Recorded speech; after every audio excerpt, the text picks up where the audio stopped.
lwe bafundikira okuwandiisa bammeeya ne bakansala ku mutendera gwa Mukono municipality. Ekisente olunaku olw'enkya okusinziira ku Mark Muganzi akulira akakiiko k'ebyokulonda wano e Mukono ategeezezza nti olunaku olw'enkya lwe bagenda okutandika okuwandiisa bakansala ne bassentebe b'erusi firi ku magombolola ag'enjawulo wano mu district y'e Mukono, nga Mukono South egenda kujja ewandiisize wano eno ne Mukono North egenda kujja ewandiisize wano eno, so nga essaza ly'e Nakifuma constituency y'e Nakifuma bagenda kusigala nga bawandiisiza ku ssaza e Nakifuma.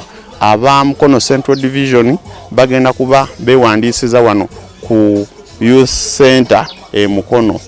Tujja kuba tubikulaga ku mawulire gaffe wano. Muganzi Mark Mayanja nga yenze akulira ebyokulonda district y'e Mukono. Olunaku olwaleero tumaliriza enteekateeka y'okuwandiisa aba candidates ku municipality level. Enteekateeka eno etutte ennaku 3. Tuwandiisiza aba candidates ku mitendera egya chairperson to the municipality, direct elected councillors, women councillors, then betuyita ba special interest group councillors. Bano bonna nga bali at municipality level. Enteekateeka eno etutte 3 days tumaliriza nga tuwandiisiza ba candidates 74 nga mwabo 25 by independents.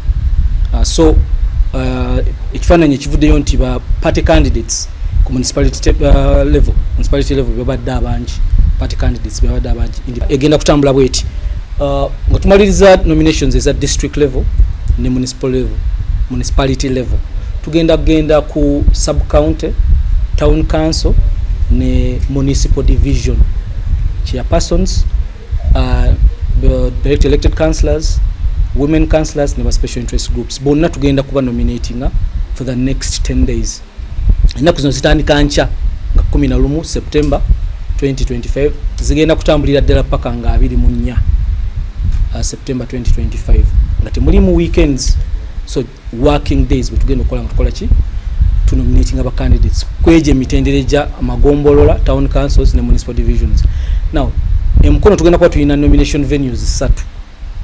Tugenda kuba tulina wano ku offices electoral commission Mukono nga tulinawo constituency ya Mukono North, Kyampisi ne Nama sub counties, then ne Mukono South constituency na Kisunga, Mpata, Mpunge, Tenjero, Kisoga, Katose Town Council ne Kome zigenda okuba nga zijja wano ku office electoral commission.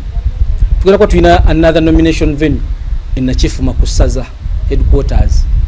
Ku Ssaza tugenda kuba tulinawo county ya Nakifuma county. The 8 sub counties is Nakifuma county zigenda kuba zikola ki zili nominated awo ku Ssaza. Then tugenda kuba tulina the third nomination venue eya Mukono municipality nga igenda kutwala division eya Goma ne Mukono Central Division. Zo tuba kuba tunominatingibwa ku district youth center. Ku district youth center we tugenda kuba nomination venue.